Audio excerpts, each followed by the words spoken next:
Hello, everybody, and welcome to my channel. I am Legacy Trainer, and guys, today we are doing the Spider-Man No Way Home spoilers and discussion. We've got Noxie Nitrix joining us tonight, so let's bring him in. Hey, what's up, everybody? Yo, it's your boy Noxie Nitrix from Vengeance's Power, and I am here for the Spider-Man spoiler talk. All right, It's going to be a blast. We're not doing the whole video like this. Ha! How you doing, man? Pretty good, pretty good. So, did you get to see the Spider-Man yet? Did I ever? Holy shit. Yeah, I was super excited. It was a war just to get tickets. And then out here in New Brunswick, I got a nice email from Cineplex saying that, hey, we're refunding your Spider-Man tickets. And I'm like, what the fuck? Yeah, I had to wait till early this morning to get the tickets for today. And I was super worried about missing out, but I got them. I even bought tickets in a different town.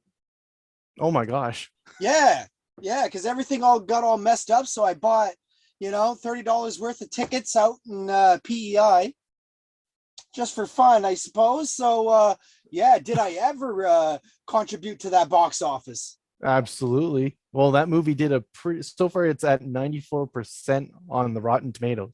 Nice. So that's good. And I mean, starting off, like, it leaves off right after Far From Home, right? It's as soon as Far From Home ends, No Way Home starts. And like, it's pretty crazy because right off the bat, you've got Peter and his entire world's turned upside down because everybody knows now he is Spider-Man. And not to mention, on top of that, the people he loves is caught up in this. So like MJ and Ned are trying to apply to go to MIT, and because they're associated with Spider-Man, they're just instantly not eligible to go. Yeah, that would fucking suck. I mean, just you would expect all of those kids from that high school to be going to some big university or college, and they had like three different backup schools.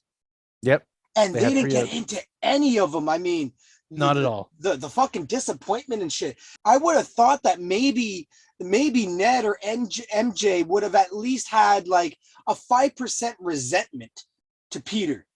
Oh yeah, just a little bit, just because like, of the fact that they know him. I know you, and now my life is ruined. Yeah. And I mean, when you think about it, it's just like, what do you do? So like, Peter's just like, and I mean, good on him. He decided, he was sitting in the restaurant and he saw those little the little witch things hanging from the ceiling. And he's like, better go and maybe give a talk to see about Dr. Strange, can see if he's got anything he can do for me. Yeah. And I mean, I don't think that I would have thought of Strange by looking at at Dracula.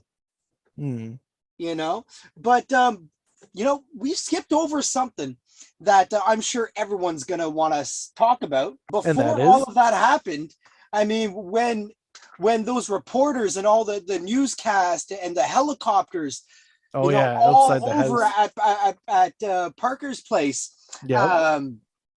they needed some legal counsel. They needed some legal advice. And who did they manage to get? Did they get a good one? There's only a few good lawyers in New York that the superhero community in the Marvel universe go to, and one of them hasn't had a show come out yet. Not yet. So yeah, good old Matt Murdock was there. Daredevil himself. Yeah, and a variant Foggy Nelson. Let's not forget, Happy Hogan is a Foggy Nelson variant. Could very well be. If we all remember in the Daredevil movie of Jon Favreau playing Foggy Nelson alongside Ben Affleck. So that was kind of pretty funny. Cool. What did you think about the brick coming through the window? I thought there would have been a little bit more of especially from May, right? Or, I mean, this motherfucker's blind and they don't know that he's Daredevil. Yeah, and I mean, not just that, but Peter was ready to catch the brick because he had the spider sense, right? So, okay, so maybe that's why maybe Happy and May weren't so alarmed by a brick coming at their face, but nonetheless, your blind lawyer just caught it. Yeah, and it's just like, and he didn't even move. It was just like, oh, yeah. Because man, oh man, that first act, a lot of people were saying was really messy. I kind of enjoyed the first act quite a bit before Toby and Andrew got there. Spoilers. Oh yeah, just a little bit, but no, honestly, even before they got to the show or even made their appearances or anything, it was really good from the start. Like as soon as you're on the freeway and stuff's happening and you're just like, and then you see the claw come out of the ground and you're just like, you know exactly who it is. I realized that they have to have some villains in the trailer, but Jay Screbs, my roommate was telling me if they didn't have Doc Ock in the trailers, boy, oh boy, would that have been a big surprise. Oh, it definitely would have been. That would have got a big pop in the theater. Holy shit. I mean, just the fact of having him, or, I mean, when you think about crazy stuff, you never really saw the Goblin at all. But when you saw that pumpkin bomb, you knew what was coming next. There's only one person that carries those around with him. William Dafoe, who, viewers, just to let you know, William Dafoe's Green Goblin, I guess, is the big bad, really, of the movie. Yeah, there's other villains, but it's Green Goblin all the way. Yeah, he is number one. He is the leader of that group right now, because when you think about it, I don't know how you classify the characters at all, but obviously Goblin for me is at the very top. And then the other ones are going to be like Electrode would be second. And then you would have, who's the other one I've had? Sandman. Sandman was like your neutral character. And Right. then you got Lizard, and then like, and you had Doc Ock. So it would be basically, it would be Green Goblin, Electro, Doc Ock, and then you have Sandman and Lizard. Lizard's on the bottom because, in my opinion, Lizard was the bench character. He was warming up the bench, and as soon as his thing came up, he jumped off the bench to go in. And then Sandman was just kind of there. But the three top villains were definitely Goblin, Electro, and Ock. Well, talking wrestling terms, I suppose we can we'll have Lizard and Lizard be low card. We'll have Sandman mid carder, and we'll have Electro, Doc Ock, and Green Goblin as your main eventers. Exactly. And I mean, they all did a great job. I mean, having 5 villains in a movie of Spider-Man, and then also having 3 different Spider-Man, like, how can you go wrong with that? Oh, you could go very wrong. Very wrong. And before I say what I'm about to say, I'm going to say this, that overall, I strongly enjoyed this movie. Yeah, me too. While I do believe that Into the Spider-Verse is a superior story, I think this Spider-Man No Way Home, I think my most enjoyable Spider-Man movie. Wasn't big on the first Tobey Maguire movie. Oh, really? I gotta say, I gotta say, the Spider-Man Tobey Maguire, the first one, I thought it was a great. It was not like a high tier, but it was a really amazing movie, and especially to start off the Spider-Man franchise, basically, in a sense, not like books and stuff, but movies. By the time that Spider-Man 1 with Tobey Maguire came out, I was already conditioned to understand that the first movie is always the origin. And by the end of the movie, it's finally the hero that when you go and you pick up a comic book, that you start reading the story, that's where they're at, right? Yeah. So with all that being said, I actually felt a little bit disappointed with the introductions of old man Toby and Andrew. When Their Ned first ended up little showing them. the introduction dialogue was very silly, was very cartoony. With Andrew Garfield, I can definitely agree because his mom wanted him to get the web that was on the ceiling. Absolutely. But with Tobey Maguire, I felt that he was definitely playing. He wasn't 21. He was definitely No, a much finally playing his older age. Spider-Man. Holy shit! Finally Yeah, playing a Spider-Man of his own age. it's just I was very surprised that he was very mellow. He didn't seem as into the Spider-Man character as Andrew was. I Right. found like Andrew, Was so happy to be back. And he you want me to yeah, say this ridiculous line? Go ahead. Oh, I'm lame. I'm lame. exactly. And he was happy to be back, and especially at some of the fight scenes they had, he was back to like when he was fighting the lizard. Yeah. He sat there and shot multiple webs at him, and he was like talking and laughing and stuff, just like when he was first with the carjacker, where he had him up against the wall and he was shooting the webs at him. Yeah. Well, So I think something that almost um, everyone who has watched the live action Spider-Man movies can agree on this, was that Tobey Maguire was a way better Peter Parker than he was as Spider-Man. And Andrew Garfield was a way better Spider-Man than he was at Peter Parker. mhm. I everyone believed Tobey Maguire to be that nerdy, while Yeah, Andrew absolutely. Garfield was just, he was too cool to be Peter Parker. Yeah, he was more would have made a much better jock character. He could have been like a Flash Thompson, perhaps. Yeah, I would agree. Yeah, I definitely enjoyed them all in their spider suits. I enjoyed the bad back joke with Tobey Maguire. And Andrew, Yeah, my back.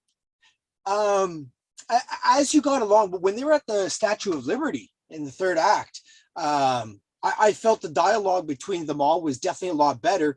I just really didn't it just, I wasn't feeling it. The introduction dialogue, that Yeah. meeting Ned and MJ, wasn't feeling it. I mean, there should have been a little bit more surprise for sure.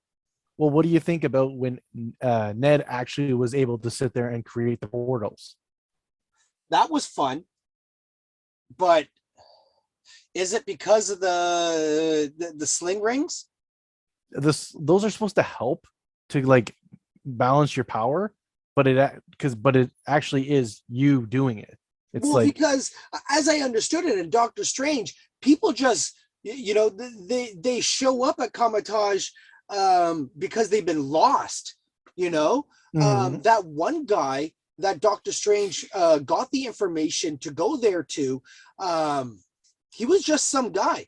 Wasn't he like Yeah, some mechanic or something? He was a mechanic, he right? well, he was I think he was let me think Or here. no, he was playing basketball. He was playing I think basketball, yeah, he right? was a basketball player, but he ended up getting I don't know if it was a car accident or not, but he lost the ability of his legs, and then he went there, and the Sorcerer Supreme helped him and gave him, and he had his legs back. Right.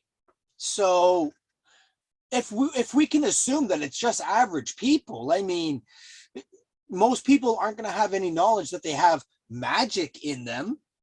True. So I mean, how does that fit in? But regardless, fun. I enjoyed it. It's interesting to see where they can take that, because they can either leave it alone or explore that more. Well, Uh, yeah, and especially like where do they go from here? I mean, there's so much they can do with the Spider-Man franchise, right? And if I mean, if Zendaya and geez, what's the actor's name for Ned Leeds? oh my gosh, Well, Ned and MJ. Okay, yeah, who knows if they're going to be in the next Spider-Man movie? Because it looks like Peter's just going to let them live their life. it's it's very, very confusing at the end because you almost think that he's gonna go and start getting back and like in touch with them and stuff, and then he just kind of leaves them alone, and it's like, oh man. But honestly, when you think about that, this is Peter Parker, Home Comes Spider-Man. Basically, this is Spider-Man leaving the MCU and going back to Sony for the next movie that Sony is going to be doing with Spider-Man. I honestly don't necessarily think that. I think for sure. Well, we already know that there's another Avengers movie planned. Yep. There's going to be references. The presence of Spider-Man will not be missed in the MCU. I know that. I feel that deep inside, I don't think so. I really don't think so. Kevin Feige has specifically said that Spider-Man's going to be the only one that can jump from studios. Well, I can see that. I mean, don't get me wrong. I mean, I could be completely wrong, but my thought is nobody knows who Spider-Man is now. The Avengers have no clue. No. That's not the case. Everyone is still aware of Spider-Man. The spell at the end of the movie that Strange cast was everyone forgot about Peter Parker. That's why Happy Hogan had no knowledge of Peter Parker. Wasn't it that everybody that knows Peter? Knows May, but has no knowledge of Peter Parker. Because at the end of the movie, one of the last shots was Parker and Hogan at the grave of at May's. So okay. So yeah, they have no knowledge of Peter Parker. But true, but how do we know that they don't know about Spider-Man? What if the spell did both? What if the spell sat there? There was. Oh yeah, because Jameson was talking about Spider-Man. Jameson. That's right too. Yes, you are right about that. But here's the thing: if he's going to be flip-flopping back and forth, if Sony and Marvel come to another deal, then we could see him doing stuff with the MCU, but also doing stuff in the Sonyverse too, right? Yeah. Well, the Sonyverse is in full swing. We got Morbius coming out. And Venom. Well, we just had Venom. Yeah. They got Craven in the works. Mm-hmm. So what's interesting is in that one of the Morbius trailers, we had that mural on the brick wall, and it very much looked like Tobey Maguire's Spider-Man. Yep. And Morbius was supposed to come out before Spider-Man. With all the COVID and all the pushbacks and all that, I do believe Morbius was supposed to come out before Spider-Man. So that's kind of interesting. We also see Michael Keaton's Vulture in the trailer. Yep, we did. They could be setting up for a Sinister Six. Well, possibly. Who else are they? Well, this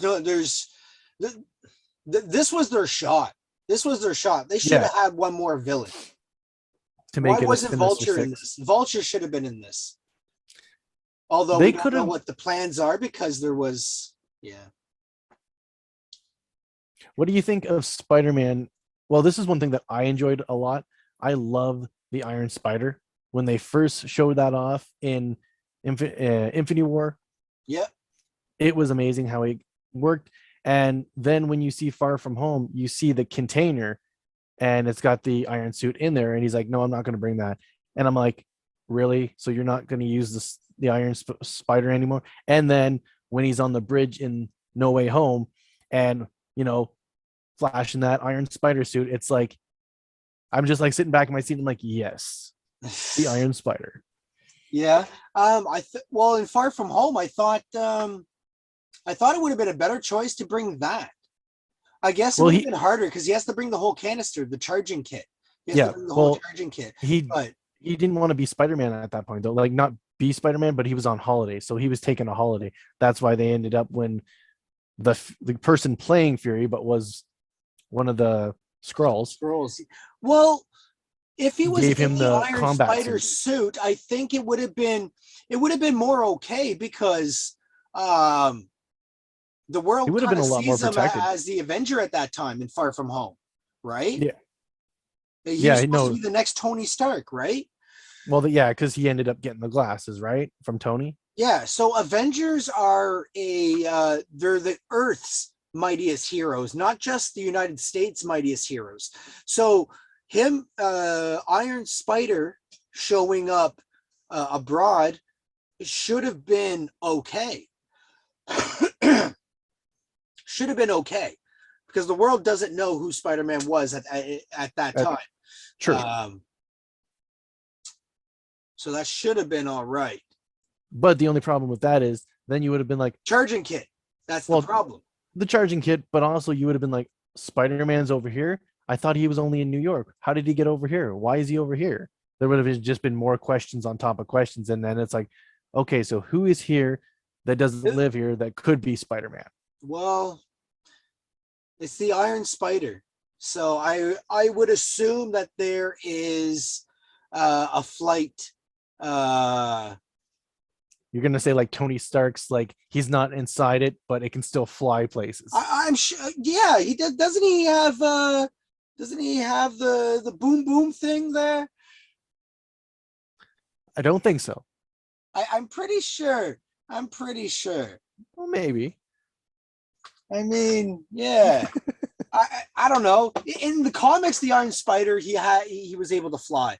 So, well, I don't think he's done any flying yet, but I know one of the suits he's got, he can open it up and spread wings, right? The Iron Spider does have the web wings. Oh, really? Yeah, we've seen it in the movie. No Way I Home. thought he had the other. I thought he went back to the black, and because he goes back to the black and red costume too, as well as the black costume. Yeah, but when he went up to the bridge, on his way to the bridge, he used the web wings. Oh, right, yes. Forgot about that. Yeah. What do you think of the black suit? Was interesting. It almost felt like they were testing the audience of, hey, what do you think of this suit? Doesn't it almost look like Miles Morales? Red and black. When you say red and black and you say Spider-Man, you know, you're only going to think of Miles Morales or possibly Silk. Even when I saw the black suit, I was thinking Venom. I was thinking, are they looking to introduce the Venom, the symbiote, to Spider-Man to get him into the black suit? Now that Eddie Brock left a little bit of the symbiote there, which, spoiler alert. Yeah. Actually, I don't think Eddie Brock did that. That was clearly Venom. He left a bit of himself there. It's so weird though. I thought for sure they were gonna keep Eddie and Venom in that world. I definitely thought there was going to be an interaction. Thought, yeah. Like there should have been. I mean, they should have left him there because now he's gone back to his original timeline, his original universe. And it's like, okay, so now how is Peter going to actually meet Venom and friggin' Eddie? I thought, I don't know. I thought that was kind of weird that I thought because of Venom, that would maybe stop Eddie from getting teleported back to his place, to his universe. Well, Venom and Eddie Brock were fucking drinking at the bar, trying to figure things out, missed the whole damn thing. Yep. But I just came up with it. And if I'm right, let it be known, your boy Noxie Nitrix came up with this. All right. Figured this out. Now, the Venom left a bit of himself there in the MCU. Yep. Okay. Because Spider-Man is gonna get that attached to him in the MCU, in their version of the Secret Wars, that's gonna be tied to the next Captain Marvel. That's a big hypothesis. Or a big guess or theory, maybe. Then why else would the Venom symbiote need to leave himself there? If they're going back to the Sony verse, right? The Venom verse or the Sony verse, then the symbiote's already there. Then you don't need to leave anything behind. Why are you leaving something behind? Well, here's the thing. What happened if Venom left that there so that him and Eddie could re-travel to where that symbiote is left to come back? Is there an Eddie Brock in the MCU? No, there is not. We don't know. Actually, no. We don't know. Peter Parker's gonna have to go and work at the Daily Bugle now that he needs to have rent. Well, I mean, and he doesn't have any friends now. He's like, yeah, he doesn't have any friends. I mean, poor old Peter Parker. Well, I mean, really, when you think about it, after him making that massive sacrifice and Strange undoing everything, who does he have to turn to? He can't turn to Happy anymore. May's gone. Ned and MJ he still has people as Spider-Man. People still know him as Spider-Man. Sure, but they're all off planet, right? Well, there's tons of Avengers type people. Hawkeye is happening currently. Yeah, absolutely. Are you keeping up on it? That whole thing is happening. So, oh man. But most of the heroes are off planet. The juiciness of what is going on. Okay, if did you also watch Hawkeye? Oh yeah, I'm keeping up on that. Okay, so Kingpin is there now. Plus with Daredevil. Yes, like come on. You just want to see Daredevil make an appearance as Daredevil. Like, there's so much goodness that can happen now. Oh man, I'm telling you, like, whoo, wow. There's a lot of cool stuff that is possibilities right now. The possibilities, I think, like all of the information that we get from this movie just offers us more questions and sleepless nights, frankly. Oh yeah, I walked out of there and I was just like, what? So no, his friends don't remember him. May's gone. And honestly, I got to say one thing. Can we not have another glider scene? Because this is getting really crazy. I'm getting crazy of seeing gliders killing people. Like, we have seen, this is now the third glider attack that has killed somebody. And honestly, I sat there. We saw the first one with Norman Osborn, Godspeed Spider-Man, and die. And then we saw Harry jump in front of Venom and get stabbed by the glider. So, okay. But then, all of a sudden, May's in the front window there, and all of a sudden the glider blasts through the friggin' window, stabs her, and then she gets up. And honestly, when I was in the theater watching that, she gets up and she's like walking with Peter and stuff.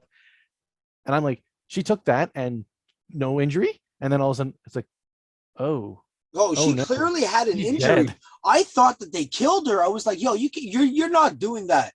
You're not doing that. Well, I mean, I got, pretty emotional at that point because I'm like, she has been with him for like everything.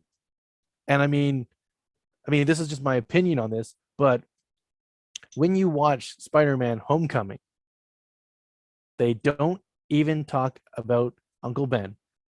They make a I think there was a very small reference. Yes, there was a very small reference with Peter basically saying, May's been through too much. I can't do this to her. When Ned was found out he was Spider-Man. However, in this kind of thing, they changed it. So I believe that May is Peter's Uncle Ben. Well, oh yeah, for sure. Which makes me start like I start to think like, could it be that they did his origin arc between Civil War, Homecoming, Infinity War, Endgame, Far From Home, and now with this was his whole origin arc, right? And cool, fucking kudos. If that's if that's what it turns out to be, and now we have him be the Spider-Man that we all that we all know and love, with that classic suit, I Well, definitely got a little giddy with that one. well, the one at the end, Yeah. the like super bright blue with the red. Yeah. And I mean, when you think about it, this I think you hit the nail on the head there, because honestly, when he comes from this, he is Spider-Man, not Spider-Kid, not Spider-Teen, not anything like that. He is Yeah. Spider-Man, because when he is in Homecoming, he is doing crazy things. He has no idea all the friggin' gadgets that he's got on him, and now he's over here. He's like making the biggest decisions of his life. He is literally, like they say, with great power comes great responsibility. And he's making the biggest choice because he's wiping people's mind so nobody remembers he's Spider-Man. And even if that makes it where he loses some of his friends that have been there for him when he was Spider-Man. Right, right. Um, what did you think of how Marissa Tomei delivered that line of "with great power comes great responsibility"? It sent chills up my spine. I actually didn't really like it. I mean, it was okay, but it kind of felt like, oh yeah, I need to say this before I die. Says the line and then okay. Well, I think what they were going for in that scene is, and I'm just going to do a fly back to Infinity War, when Tony is holding Peter on the ground and he's just getting ready just before he dies and turns into dust. I think they were looking for a huge moment right there. They were because May's been with him for so long. It was just they were looking for a spike like the Iron Man Peter Parker. Right. And they might have not got it, but you know what, man? I saw people come out of that theater. They were crying. People were laughing. People were everything. People were just choked up. I mean, this Spider-Man definitely hit a home run. And I mean, yeah, it's that already goes doing without saying, I amazing. think. Man. But so getting back to the whole glider thing, um, when it hit her, I thought that killed her. I was like, Oh, fuck. And I can understand, if I got hit by that glider, let's keep in mind that glider is meant to kill. That's yeah, what it's supposed to do. yeah. And I mean, when you watch it backwards, it's like the glass just shatters and she just goes flying. And it's like, that's why I was really surprised when she was getting up and stuff. I'm like, that thing just made, like, that was Well, contact right there. I expected some injury for sure. I expected some injury. I did not expect her to fucking die. And Yeah. like, I didn't mean to say this too loud in the theater, but I either turned to Jenny or I turned to Scribs, and I was like, they're not going to kill her, are they? Like, you're Oh not man, going to do this. I was watching and we were just like, is she one of the ones? Because I mean, don't forget, like, even with like Endgame, they started killing people off, right? And you don't think they're going to kill people off, and then all of a sudden it's like, yeah, they're killing her off. So yeah, they killed her off, and it's like, and you're just like, why? But in my thought, that's what I'm thinking is the reason they killed her off is because she was the Uncle Ben to Peter for that universe. Yeah. Because when you sit there and you get to see It absolutely was his moral compass. yeah, exactly. And when you see the three Spider-Man, what do they all talk about? Tobey Maguire's Peter talks about Uncle Ben. Yeah. Andrew Garfield talks about Gwen, which now gives Peter Parker from the Tom Holland one Aunt May. Yeah. So they all have something in common. I liked how Tobey Maguire finished the line when Tom Holland was talking about it at the end there. Mm-hmm. That was nice because I felt that line definitely meant more with Tobey Maguire than it did Andrew Garfield. Mm-hmm. I mean, how much did Andrew Garfield really listen to Uncle Ben and listen to that line? How much did that really mean to Andrew Garfield's Spider-Man when he's talking about how the best promises are the ones that you break? True. Like, no, how honorable are you? You're not very honorable, Spider-Man. You can't hold a fucking promise. We can't hold, your your word isn't credible. What did you think of some of the bad guys' new characters? And basic ones I'm thinking of is obviously, what did you think of William Dafoe as Goblin? What did you think of Alfred Molina as Doc Ock and Jamie Foxx as Electro? I was extremely happy with all of them, for Pretty nice, sure. eh? Almost makes me wish that I had these versions of the villains in the previous movies. Mm-hmm. They were way more themselves, themselves as actors and themselves as the character. I really enjoyed the Jamie Foxx's beefed up Electro. Looks really nice. Well, it was really good for him because he actually got he got a whole new thing, and the energy in this universe was 10 times more for him. So, and he wanted to stay here. Yeah. And he got a much better role playing the Electro in this. And yeah, he looked pretty jacked. I was hoping that Spider-Man was going to try and keep them in this universe and give them their redemption here, because as I understand it, they all left the moment before they died. Yep, every one of them was well, actually, that's not 100% sure or no, correct. Everybody was teleported at the moment they had died, but Sandman never died. He just right. But I'm very confused with that because he never died. He just went away. Yeah. So, but yeah, they all got teleported at that moment where they would have died. And yeah, Peter tried to give them their redemption. I mean, look what he did. He built Ock, the inhibitor, a newer one. Yeah.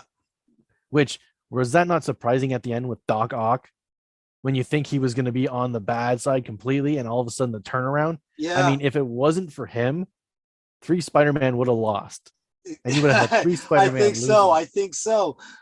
My question really is, though, with them going back, is if we are to understand it as they left the moment that that the villains died, then they're going back the moment that they died. So redeemed or not, they still die. Yep. I mean, if they sit, well, that's the whole thing. Because if they go back and they're able to press the button, they're gonna die anyway. Yeah. I mean, because they the way they said it, like Ock was collapsing the reactor on him to go underwater, right? So it was already collapsing. So if he would have went back, he would have went back just as that goes under, and he would have been dead. Norman was probably seconds away from getting hit by the glider, and maybe that's why he said Godspeed, Spider-Man. That's possible. And then don't tell Harry. Yeah. Maybe that's why. Because I mean, they did. I mean, even what did you think of Ock integrating with the Iron Spider and now the nanotech? Not what I thought from the trailers. I thought that was going to be beneficial to Octavius, and it wasn't. No, it was a little bit of a joke. And then it turned a little jokey, you know what I mean? And it was funny.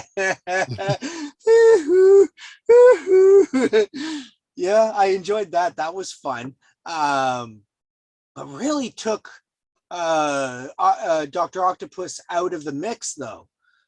And that would have been interesting. Yeah, they tried. I think they tried so hard to keep it for the certain enemies. They had to balance it out, I guess. Well, it would have been too much, I think. They tried to balance it out, I think, but you got to give William Dafoe the lead. Like, he is getting most of that screen time, and then you've got the other two, like Doc Ock and Electro, that have got a decent amount. But Sandman and the Lizard, they didn't really get much, honestly. They weren't really needed. I think they were there the perfect amount. We definitely we felt their presence, for sure. We felt their presence. But I mean, even when you think about it, Lizard, he was literally, they drove him to where Peter was staying, and he stayed in the truck the entire time. Now, whose decision was that? That was his decision, wasn't it? That was Connor's decision, right? Yeah. I don't like the design of that lizard. I wanted the snout. Give him a fucking snout. Yeah, even the 80s cartoon was better. Lizard body, Connor's mind. So that was cool, I guess. He should have helped a little bit more since he was a scientist. There are so many doctors in the house, so many people with doctorates, so many scientists. Yeah, that was fun. That was a fun scene too. There's so much to really talk about. Like, I'm jumping in my head of what I want to talk about. When Willem Dafoe, when Green Goblin, Norman Osborn shows up at Feast to talk to May, right? Was that Norman or was that Goblin? Was Goblin in control the whole time, playing them, or was Norman legitimate, seeking help and refuge, and wanting to be cured? I believe that's the right answer there. I believe the Goblin was in control a little bit, but I also believe Norman was in control too, because when you first see Norman arrive after the glider scene, he smashes the Green Goblin mask, right? Yeah. But so I believe that part is the real Norman, and he's like scared of the Goblin. He's scared of everybody, doesn't know where he is, so he's trying to seek out. But I believe when they start talking about doing a cure and all that, that's when the Goblin takes over, and he's like, "You're gonna cure me? I don't think so." Yeah. Okay. Yeah. I think so. That makes sense. What about the astral projection on Peter with Strange, where he literally knocks Spider-Man or Peter out of his own body, and he's just hanging there while his body is holding the cube, and then his body starts moving up and down and stuff, and he's like, "What?" And Strange can't believe that it's actually he's able to move his body even though he's out of his body. They definitely played on Spider-Man's spider sense quite a bit in this movie, and that was definitely fun. I would have liked it that Peter was still in somewhat control of his actual body. But no, it makes sense because it pretty much is automatic. There's tons of times where like in the comics that Spider-Man needs to just shut his eyes, kind of like Luke Skywalker with the blast shield on the helmet. Your eyes will deceive you. Exactly. So, a lot of times, especially, I remember this one comic fighting Wolverine, that Wolverine was so quick that he had to shut his eyes and just let the spider sense do the work. Oh yeah, and I think that happened actually in Far From Home, actually, because to an extent, with Mysterio.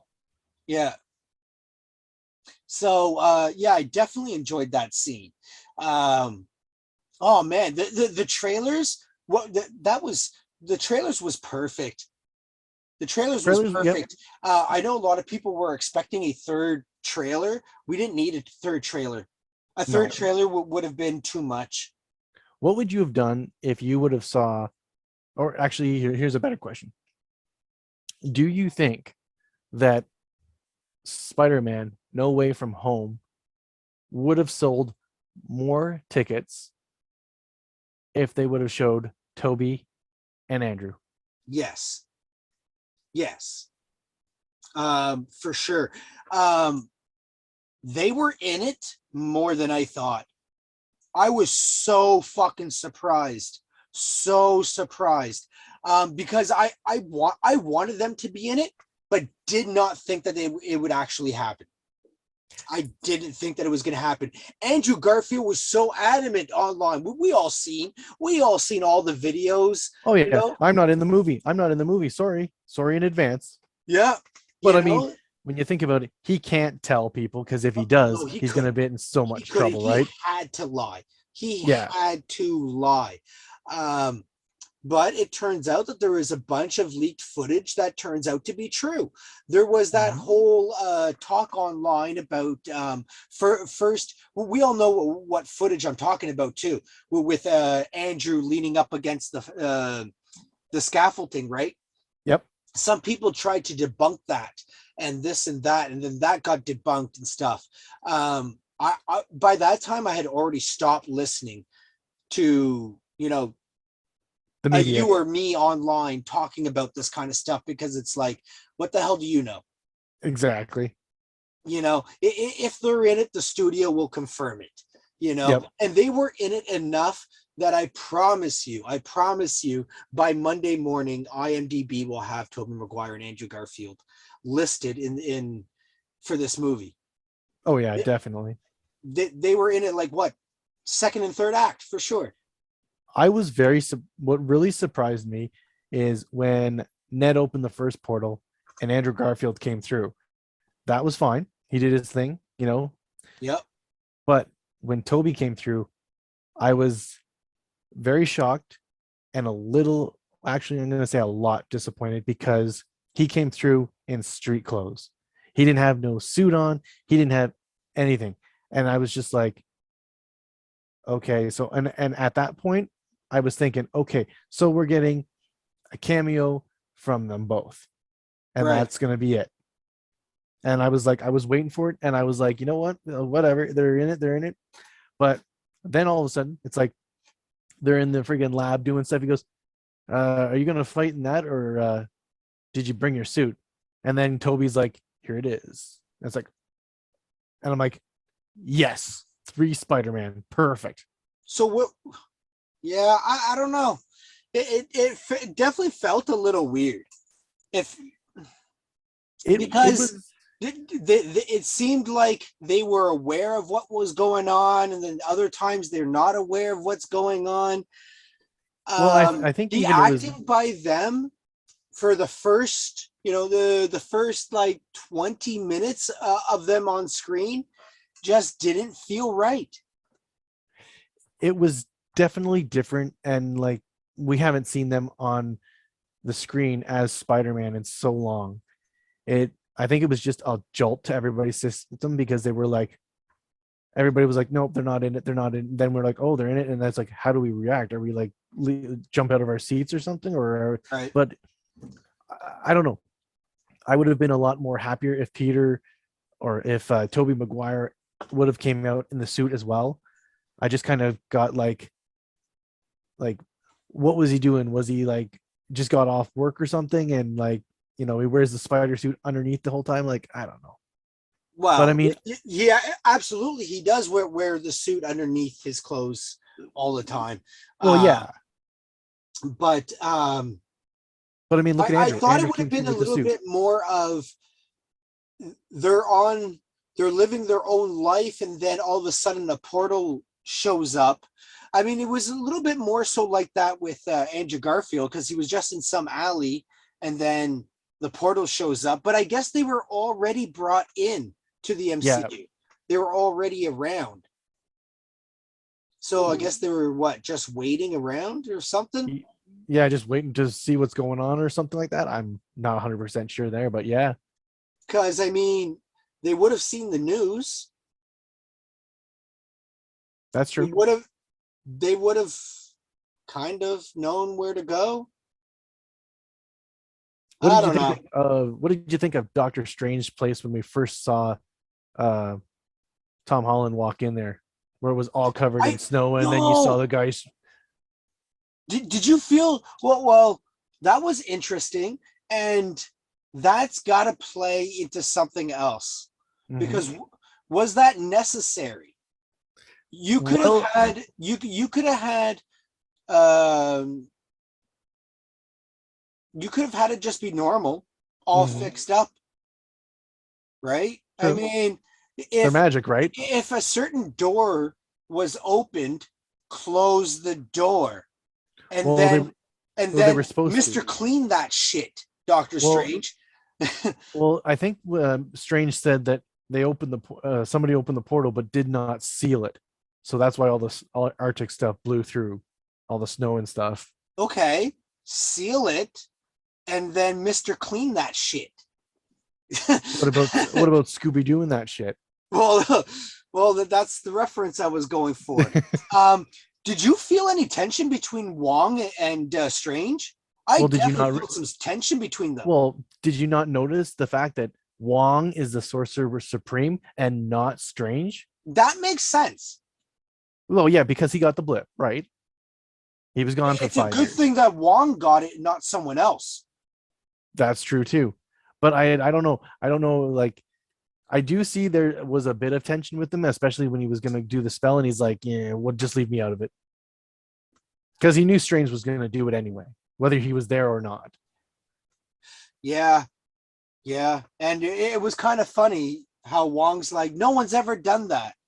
And then Strange is like, yeah, we did it at the last party. And he's like, I don't remember that. Exactly. Yeah, that was funny. So I mean, it can't be that bad, True. but it is messing with time, and there's all time tends to fuck back with you. Do you find that now that Doctor Strange doesn't have the Time Stone, is he any weaker now? No, not at all. Not at all. Not by any means. I think when he had the time stone, that was just another gadget that he had.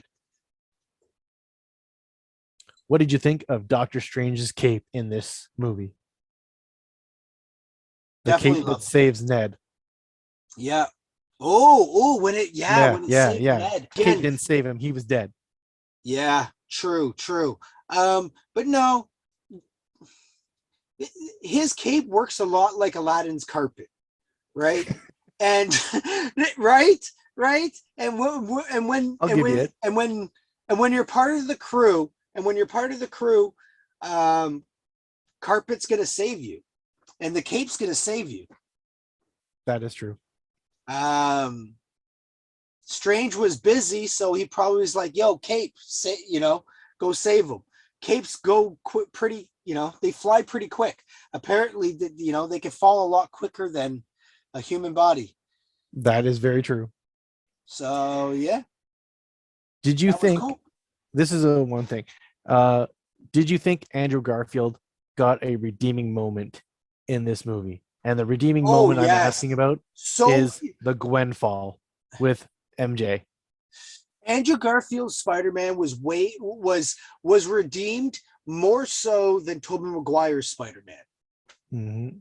Because when MJ was falling to her doom, uh, Tom Holland's Spider-Man was going to save her and got knocked out of the way. And then Andrew Garfield jumps down and literally catches her and on the ground, and he's like, "Are you okay?" And she goes, "Are you okay?" And you can see the emotion just coming off Garfield's face, and it's like, and I found with Garfield, he had a lot more emotion in this movie than Tobey Maguire. Oh yeah, Tobey Maguire did not look like he wanted to be there. No, I was like, oh, and I mean, even the one scene that I think didn't even have to be there is when Norman stabs him. It's like it Should have killed him. well, yeah, but it didn't even really like it was like, what was the point? And I mean Norman would have known that wouldn't have killed him. and I mean the thing you get from him is Andrew's like, "You're in a lot of pain, aren't you?" Yep. And that's it. Yeah, should have killed him. That would have been a little bit better. Having him completely sacrifice himself for the younger Spider-Man. But then you have the rippling effect of the multiverse that screws up the whole multiverse No, chain. Remember not in Loki? so. Not Then so. you'd basically spring off a multiverse, and you'd have more multiverses show up. Well, Spider-Man are in a different. How do I explain this? Because they're all in the multiverse. No, Spider-Man are in a different thing. They have a different timeline. Sorry, the Spider-Verse. Yes. No, that's its own thing. That's completely its own thing. Every universe has its own spider bite with spider powers. There's always going to be a spider totem. There's always going to be someone with spider powers. Yeah. So I don't think, like, as we've seen in Loki, with all the variants and all the different timelines and all that bullshit, so I don't think Spider-Man would really, I don't think that would affect it at all, because they are on a different line, if you want to imagine. They're on like an adjacent line, but not the exact same one. Fair enough. Yeah. So I don't know. I'm just trying to say, I think if Tobey Maguire would have died, I think it would have been a little bit better than just a little stab. I think it. I don't know. See, this is where we can't know for sure because we're not the director, we're not on stage. But I just found that if he would have been a little more like an actor, positive or upbeat, or like, man, you played Spider-Man. Like, hello. But he's not a good Spider-Man. He's was a better Peter Parker. He was always a meh Spider-Man. He always had his arms down, right? He was always meh. He was never that was Andrew Garfield. I mean, but the thing is, if you would have had Tobey Maguire be the same as Andrew Garfield, then when Andrew Garfield's movie came out, it would have been like, oh, we're seeing the exact same thing that we've seen in the first one. Their interactions were kind of weird. A little bit. Hugging and well, like, while I found the whole hey, want me to crack your back for you? I don't know. I found it that funny, could have been cut. But it was there was a lot of cheesiness between them. Yeah. And not to mention, like, even when they're in the lab, Ned comes in, and he's like, hey, Peter. And they're all like, yeah. I mean, Peter Parker. I mean, yeah, we're all Peter Parker. Like, that was kind of funny, kind of not. It was like, They're all pointing at each other like the meme and stuff. And exactly. Yeah. Here's a good one. Here's a really good one. What was your reaction when everybody found out? And I mean, Andrew and Tom Holland found out that, oh, Tobey Maguire's Spider-Man shoots webbing right from his veins. Yeah, I strongly enjoyed how weirded out they felt. Yeah, they're just like, I can't do that. I have to actually build a web shooter and make cartridges. You just spray forever. And he goes, no, it's an emotional thing. It's up here. If I don't think I'm Spider-Man, I can't do it. That's why I can never always fully connect with the Tobey Maguire movies, because I'm never down with the organic webbing. Now, in the video games, in like the early video games, let me tell you, I loved organic webbing because I would never run out of webbing. And in the earlier video games, right, when that shit runs out and you're fucked. So, yeah. Very nice. Yeah, and it's a lot of people actually always thought that's Spider-Man having webbing is part of his powers, and it's not. Spider-Man has always had only 4 powers. And what are those 4 powers? His spider sense. That's 1. His stickiness is number 2. That's 2. Okay. His strength. Yep, absolutely. And his reflexes. I'm going to add a 5th one on there, because when he gets bitten by the spider basically downloads all the knowledge on how to make webbing. Peter doesn't actually do that himself. The spider gives him the knowledge to do it. Oh, strongly disagree with you. Really? Yeah. It's because of how intelligent Spider-Man is. Now, where I will agree with you is I do believe that while bitten, there is some knowledge in his head of what chemicals to properly use. All of it, the webbing, the web cartridge, the web shooter, that is all man-made. The web shooter is absolutely handmade completely. The webbing, I'm going to say at most will be a half and half, because I'm going to say Peter knew how to make certain type of webbing, but the spider gave him the knowledge to complete that. It was like he had half the pie, the spider gave him the rest of the pie. Okay, sure. I'll meet you halfway on that bridge. What's your conclusion on the Spider-Man No Way Home. Amazingly fun, a spectacular time, a sensational event, a Nice. web of craziness. Oh yeah, all over. Yeah. All right. Actually, you know what? Let's just have a few moments. Let's just talk a few about the few moments for the very ending scene, the closing of the movie. It's right along the time of Hawkeye. So this Wednesday, right? On Vengeance Wednesday, on Disney Wednesday, right? I There may be a reference. There may be at very least be a reference. We see a lot of the Captain America musical, right? Could we not see something? If they are in Times Square, could we not see something on the millions of fucking screens that they have? We could definitely see something. There could be something on the wall or, anywhere, I would imagine. Could you digitally have someone in the background quickly swinging while someone is walking? Oh, I could see that easily. You could also pass by somebody that is hanging, that is tied up from a web, like just hanging in an alley or something. Uh, Maybe not a billboard, but an ad or a newspaper, something stapled on a freaking I don't know, on a light post or something. Yeah, Could be definitely. something there. Um, Man, Spider-Man, and the last thing that we see is Spider-Man in his classic suit. Yep, the That classic makes me suit. super giddy. He Well, has I his mean, own you never know apartment. what's next. He has his You own never know. apartment, which means he had at least money for first and last. Exactly. So he probably has another job. I wonder where his apartment is. That will determine how much money he has. Exactly.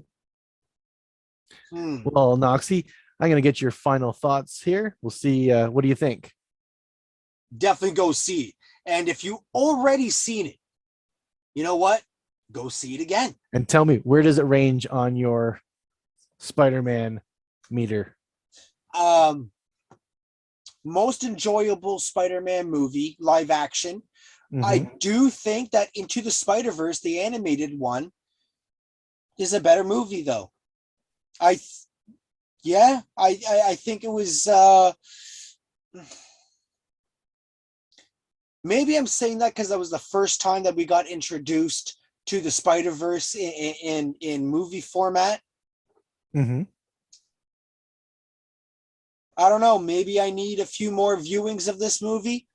I think I do But too. right now, my heart says that this is the second best Spider-Man movie, right underneath Into the Spider-Verse. That is amazing. I feel the same way. Awesome. Well, I'm going to put this back on and I'm going to go lay down, I think. All right, man. Well, thank you for being on here with me today. Where can people find you? You can find me up on Facebook at Vengeance is Power. You can also find me on my own YouTube channel at Vengeance is Power. And you know what? Just search anywhere online for Noxie Nitrix, and I'm sure you will find me. Well, that's awesome, man. Thank you again for joining me today. All right, not a problem. Anytime. Take care of yourself, man. All right, see ya. Bye. Well, guys, that's the video for today. I hope you guys have enjoyed this video of Spider-Man No Way From Home. Spoiler discussion. Let me know, guys, in the comment section below. What did you guys think of this video? And my buddy, Noxie Nitrix. And tell me, what did you guys think of the movie? Guys, until next time, please take care, stay safe, have fun. Bye-bye. I didn't wait. What did you guys? Oh, you made the camera so blurry now, Danica. How do I fix that now? There, now it's fixed. And guys, tell me what you guys thought of the movie. And don't forget, do the good things. Like, comment, and subscribe to the channel. Hit the notifications. Leave me a comment in the comment section below. Follow me on the social medias on Twitter and Instagram. I'll leave a link in the description below. And don't forget, follow me on Twitch, where I'll be doing lots of live streaming. So, guys, take care, stay safe, have fun, and bye-bye.